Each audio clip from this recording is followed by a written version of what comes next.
Nos hemos comunicado con Miguel Bravetti, delegado de los trabajadores de Interpack. Sabemos que estaban en una asamblea y la acaban de terminar o están en eso, así que el agradecimiento es doble porque nos puedan atender. Miguel, buenas tardes. José te habla. ¿Qué tal? ¿Cómo Buenas estás? tardes, ¿cómo estás vos? Muy bien. Bueno, contanos un poquito. Sabemos que están llevando adelante toda una serie de medidas de permanencia dentro de la empresa, con un paro dentro de la planta, y que esto se origina en principio a partir de una serie de despidos sin causa que la empresa les propinó al conjunto de los trabajadores hace unos días. Contanos un poquito si es así, danos un poquito más de información. Efectivamente es así. El martes recibimos 11 telegramas de despido, son todos trabajadores con mucha antigüedad.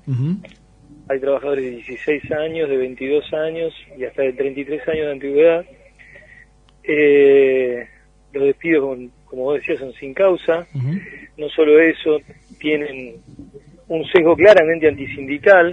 Entre los 11 hay muchos compañeros con una destacada actividad sindical dentro de la planta y fuera de la planta. Nosotros somos una empresa gráfica muy activa en el plano sindical.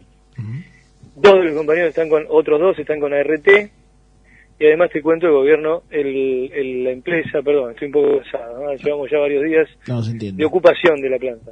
Te decía, la empresa no notificó con anticipación al Ministerio de Trabajo, tal cual establece el decreto del gobierno, ese protocolo antidespido, que como nosotros caracterizamos cuando se dio a conocer, no tiene efectivamente ninguna utilidad. Pero aún así, lo destaco, para demostrar la forma arbitraria y completamente ilegal con la que se está manejando la empresa. Estos despidos son parte de un plan de reestructuración que la patronal del grupo Supan, que como vos bien dijiste, es un grupo muy poderoso, que tiene una posición de liderazgo en el mercado de packaging aquí en Argentina y en Latinoamérica. Un plan de reestructuración que involucra a otras plantas. Hay varias plantas también acá en el país, y en particular en La Matanza somos dos, de despidos, de ataque a las conquistas salariales, de intentos de vulnerar el convenio colectivo y fundamentalmente de quebrar la organización sindical de base. Bueno, la respuesta de los trabajadores ha sido la ocupación de la planta. No es la primera vez que ocupamos. Hemos tenido muchos conflictos con esta empresa, que, bueno, es una empresa, como repito, muy poderosa y con una actitud muy antisindical, y hay una decisión muy firme de los trabajadores de continuar con estas medidas hasta lograr la reincorporación de todos los compañeros despedidos. Miguel, perdona. Y además contamos, sí, claro, esto también me parece importante destacarlo, con una gran solidaridad del movimiento obrero, en particular de la zona. Nosotros hace 20 años que dirigimos esta fábrica, y en todas estas 2 décadas hemos sido protagonistas de muchas luchas aquí en nuestra planta, pero también como solidarios que somos con el conjunto del movimiento obrero, hemos participado de muchos conflictos, hemos sido muy activos también, y eso, bueno, nos permite ahora contar con esta gran solidaridad. Lo que acabamos de terminar no fue una asamblea, como vos decías, sino un plenario abierto que hicimos en la puerta de la planta, que contó con la participación de numerosos sectores, organizaciones sindicales, políticas, derechos humanos, y ahí votamos una serie de iniciativas para los próximos días. Lanzar el fondo de huelga, que es un tema clave para poder sostener la lucha, iniciar una acampe en la puerta de la planta, convocando a todas las organizaciones a que vengan a instalar su carpa, sus banderas, y movilizar el próximo miércoles al Ministerio de Trabajo a las 3 de la tarde, Ministerio de Callao. Allí vamos a tener una audiencia, la tercera audiencia a la que somos convocados. A las 2 primeras no fuimos, y esperamos, aunque no tenemos ninguna ilusión, pero esperamos que prime, digamos, la cordura en la empresa y revierta estos despidos ilegales, arbitrarios, porque la decisión de los trabajadores es muy grande y el conflicto va a escalar, si es necesario, hasta lograr la reincorporación. Miguel, vos nos contabas que efectivamente ustedes estaban recibiendo una enorme solidaridad de organizaciones sindicales, de organizaciones populares de la zona, y en el marco, y también de los vecinos, me consta porque soy vecino de allí y lo he visto. Y la pregunta tiene que ver con la situación, con esto que vos hablabas de la arbitrariedad, ¿no es cierto? La arbitrariedad de ir en búsqueda de delegados que efectivamente tienen o de trabajadores que efectivamente tienen un protagonismo sindical importante dentro de la fábrica, que esto se está repitiendo con despidos que se hacen selectivamente en distintas plantas, lo hemos constatado con compañeros de distintos rubros, tanto metalúrgicos como compañeros de la industria gráfica, compañeros de la industria textil, es decir, están yendo en búsqueda de aquellos trabajadores que se ponen al frente del reclamo de los laburantes. Y me imagino que en esto del plan de reestructuración que vos decís que tiene la empresa, los deben estar apretando con programas de retiros voluntarios, con programas la famosa zanahoria que te ponen de decir, mira, ya laburaste tanto tiempo, tenés la posibilidad de llevarte tanta guita y apretarlos de esa manera para continuar con sus medidas. ¿Qué hay de eso en este momento dentro de Interpack? ¿También los están presionando? Sí, hay mucho de eso, por supuesto. Mira, este plan de reestructuración del que te hablé no arrancó ahora ni arrancó con el gobierno actual. Uh-huh. Por supuesto se profundizó con este gobierno al amparo de la política general del gobierno de Macri y un rol muy activo del Ministerio de Trabajo contra los trabajadores, por supuesto. Uh-huh. La patronal ha intentado avanzar con esto. La particularidad de nuestra planta es que como hemos logrado, producto de una fuerte organización sindical de base, de muchas luchas, imponer una estabilidad uh-huh. durante mucho tiempo, eso ha generado que, muchos trabajadores llegaran a la jubilación. Ahora, en los últimos 2 años, hubo casi 40 compañeros que se jubilaron, uh-huh. y la política de la empresa fue ponerle un candado al ingreso de nuevos trabajadores, es decir, se negó a reemplazar los puestos de trabajo que iban quedando vacantes. Eso motivó en su momento un gran conflicto, también tuvimos 18 días de paro, reclamando que se cubran esos puestos de trabajo. Por el cambio de la situación política y distintos factores, no logramos obtener satisfacción a ese planteo. El Ministerio de Trabajo en ese momento fue, como te digo, muy, muy activo contra nosotros. Uh-huh. Y la particularidad es que, hemos perdido 40 compañeros producto de jubilaciones y en algunos casos, no muchos, jubilaciones anticipadas. Uh-huh. La presión que vos decís existe permanentemente, porque ahora la empresa, sin reemplazar a sus trabajadores, pretende mantener sus niveles de producción. Entonces la presión por la polifunción, por vulnerar el convenio de trabajo es muy grande, y como nosotros somos muy defensores, entendemos que es lo que corresponde, particularmente en un momento como este, ¿no es cierto?, donde hay un avasallamiento permanente de los derechos de los trabajadores, somos muy defensores de lo que hemos conquistado. Esto nos ha llevado a chocar mucho con la empresa, y ahora la empresa ha resuelto este golpe con la idea, obviamente, de quebrar esa organización. Pero la respuesta fue importante. Te cuento que la industria gráfica, nosotros somos una empresa gráfica, efectivamente, uh-huh. Ha estado en el ojo de la tormenta de esta crisis industrial.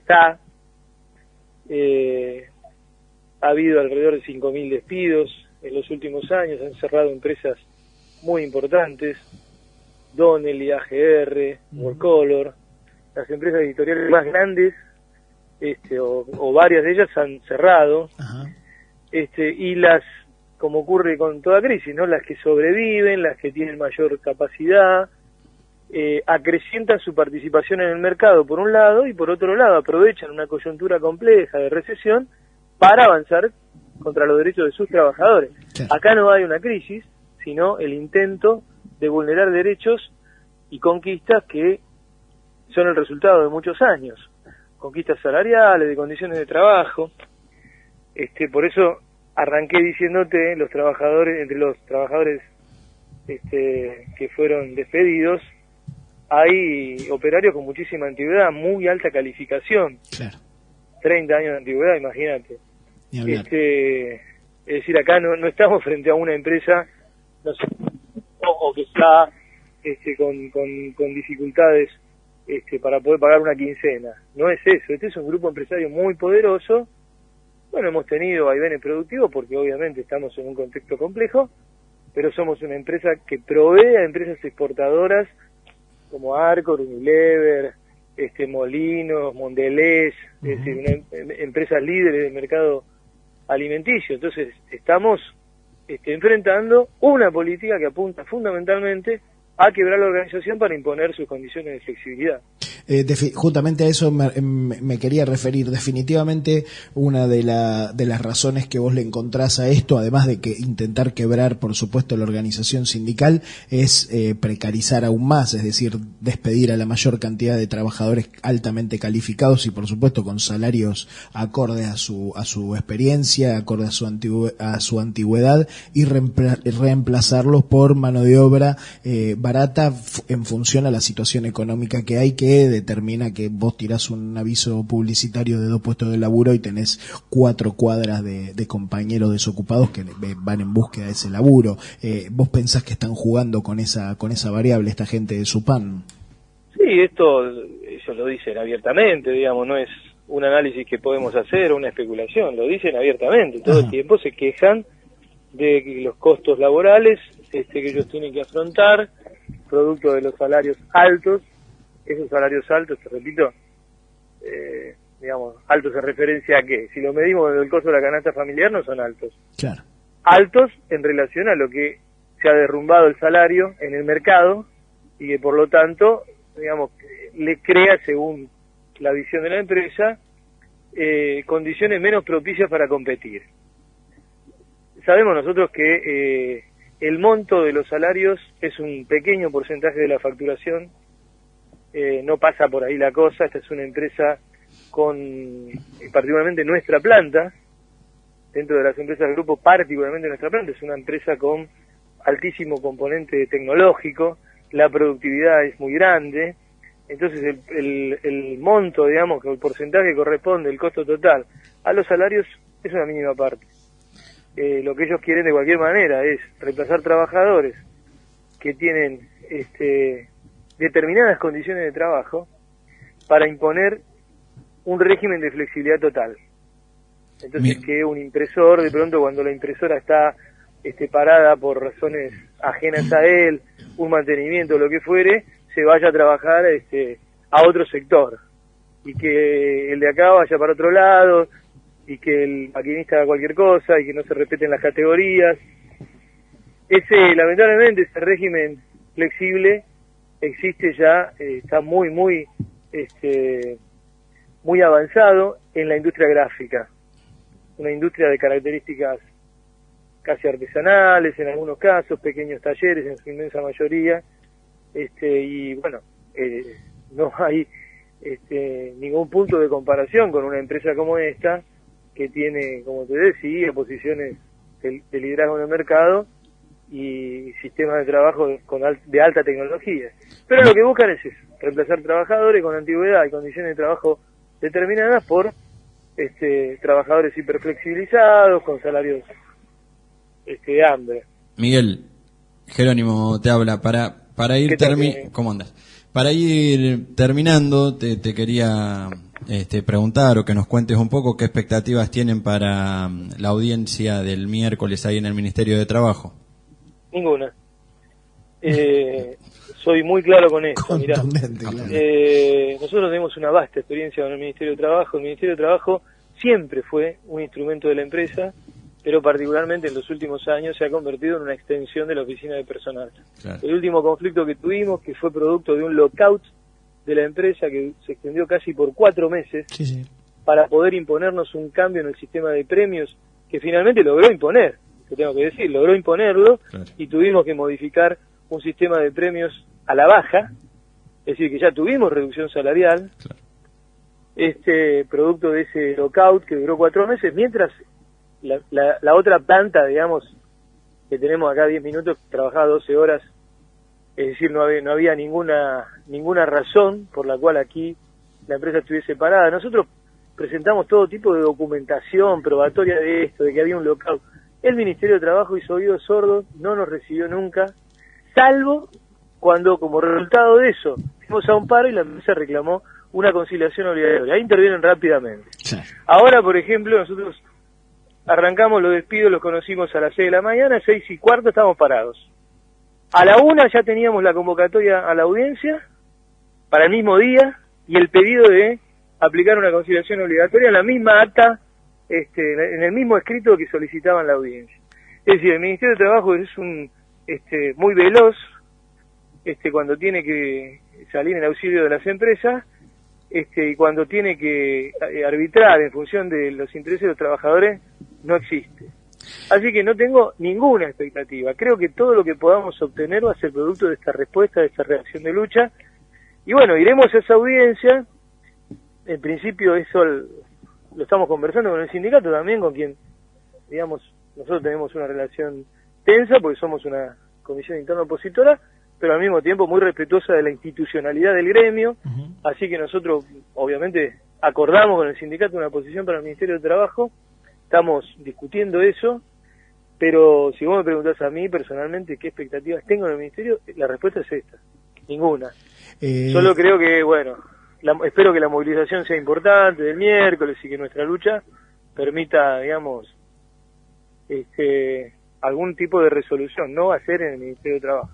Miguel, te agradecemos la comunicación. Para los que puedan irse a Lomas del Mirador, la planta está en Temple 2780. Ahí los compañeros han tomado la decisión hoy, recién nos informaba Miguel, de convocar a una acampe para que acompañar la pelea de los laburantes. Esto requiere de muchísimo laburo, de muchísimo esfuerzo. Van a hacer un fondo de huelga, así que todos aquellos que quieran colaborar, que quieran echar una mano en la lucha de los trabajadores de Interpac, a partir de hoy ya pueden acercarse y por supuesto también acercarse a llevar la solidaridad a los compañeros, tanto a los compañeros despedidos, a estas 11 familias que hoy no saben cuál va a ser su futuro, como al resto de los trabajadores que en cualquier momento pueden ser víctimas de esta política de hambre, esta política de miseria y esta política de extorsión que llevan adelante gobierno y empresas. Miguel, te agradecemos la comunicación, toda nuestra solidaridad y nuestro micrófono abierto y disponible para lo que ustedes requieran y que nosotros podamos ayudar a difundir. Bueno, al contrario, el agradecido soy yo. Vos sabés que una de las claves de conflictos como este es que tengan una buena difusión, que la opinión pública sepa exactamente qué es lo que está ocurriendo, que la voz de los trabajadores se pueda escuchar, cosa que es muy difícil hoy en día, y dispuesto me pongo a su disposición para cuando quieran tener una nueva comunicación, por supuesto. Te agradecemos. Así que muchas gracias. No, gracias a vos. Te agradecemos y un abrazo a todos los laburantes de Interpac. Muchas gracias, un abrazo.